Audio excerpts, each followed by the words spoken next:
বিসমিল্লাহির রহমানির রহিম। হে সমস্ত জগতবাসী, আজ আমি আপনাদের সামনে আরও একটি আলোচনা নিয়ে হাজির হলাম। সেই আলোচনাটি হলো, দেখুন, আজকে আপনাদের সামনে যে আলোচনাটি নিয়ে হাজির হলাম, দেখুন সেই আলোচনাটি হলো যে শুক্রবার রাতে 12টা 1 মিনিটের পরে যদি কোনো ব্যক্তি ইয়া মুহসিউ এই নামটি যদি 1000 বার কেউ জপ না করে, তাহলে কি হবে? তাহলে দেখা যায় কবরের আযাব এবং কিয়ামতের কঠিন অবস্থা হইতে নাজাত লাভ করিবে। সুবহানাল্লাহ। তো একটি বিষয় হলো কি, যে আল্লাহর 99টা নাম অবশ্যই আমরা পাঠ করব, জিকির করব, কিন্তু যে কবরের আযাব থেকে মুক্ত হওয়া বা বিভিন্ন কিছু থেকে আমাদের মুক্ত হওয়া, এই জিনিসগুলো বলা হয় যে অবশ্যই আল্লাহ তো এটা করবেনই, কিন্তু আমাদের উচিত কি, যে আল্লাহর নাম ডাকলে আল্লাহ সন্তুষ্ট হবে, আল্লাহ খুশি হবে, এই খুশির উদ্দেশ্যে আমরা করব। আর খুশির উদ্দেশ্যে যখন করব আর আল্লাহ যখন খুশি হয়ে যাবে, তখন কিন্তু আমাদের দেখা যায় যে আমরা নাজাত পাবো এবং হাসরের দিন আমরা বিভিন্ন বিপদ আপদ থেকে রক্ষা পাব। এই ভাবনা চিন্তা করে আমাদের দরকার নেই। তারপরেও কি, এটা জানলে মনে শান্তি লাগে, ভালো লাগে যে এই নামের গুণে আল্লাহ আমাদেরকে উদ্ধার করবে। দেখা গেছে জীবনে বহু ইবাদত, বহু কিছু করেছি, এখন কোনটা আল্লাহ কবুল করেছে আর কোনটা কবুল করেনি সেটা তো জানি না। যদি আল্লাহর এই নামের গুণে আল্লাহ ক্ষমা করে দেয়, এ হলো একটা বিষয়। আর একটা বিষয় হলো যে আল্লাহকে ডাকবো, আল্লাহকে সবসময় স্মরণে রাখবো, কিন্তু আল্লাহ কি আমাকে নাজাত দেবে, কবরের আযাব থেকে বাঁচিয়ে দেবে, এই চিন্তাটা আমাদের করতে হবে না, কারণ সেটা তো আল্লাহ করবেই। কিন্তু সেই চিন্তা আমাদের করার নেই, শুধু আল্লাহর ইবাদত করব চোখের পানির সাথে, হৃদয়ের প্রেমের সাথে। ইয়া মুহসিউ এই নামটি আরেকটা বিষয় হলো কি, যে মানুষ দেখা গেছে এই নামটি যদি কেউ সর্বদা পাঠ করে, তাহলে কি হবে?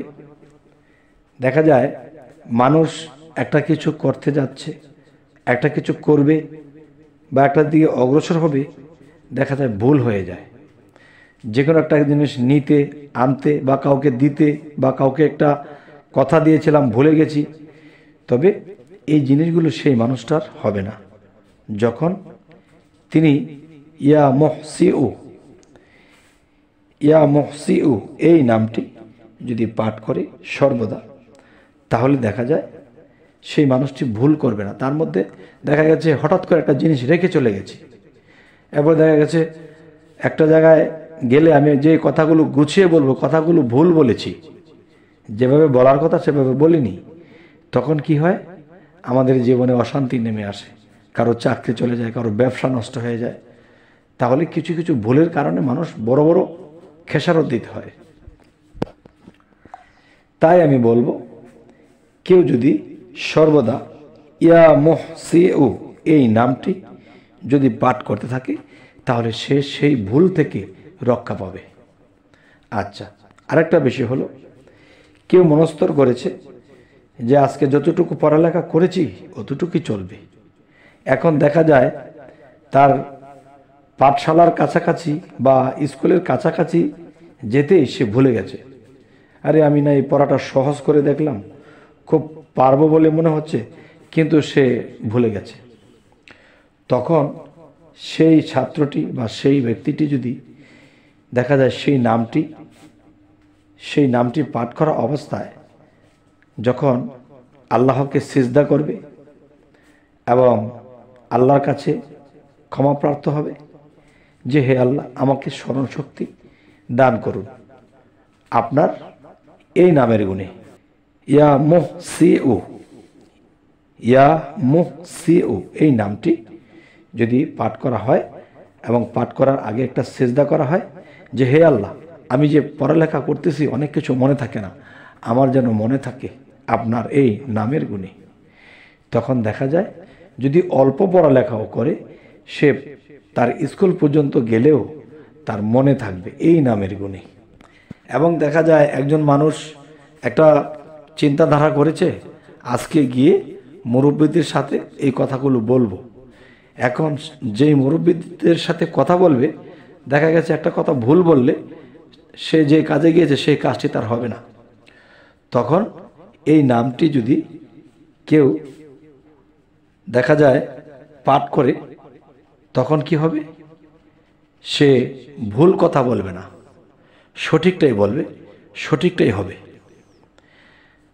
তো আজকের এই আলোচনা এই জন্যই করলাম যে মানুষ যেন অন্ততপক্ষে এরকম ভুল থেকে বেঁচে থাকে এই নামের গুণে ইয়া মুহসিউ, ইয়া মুহসিউ।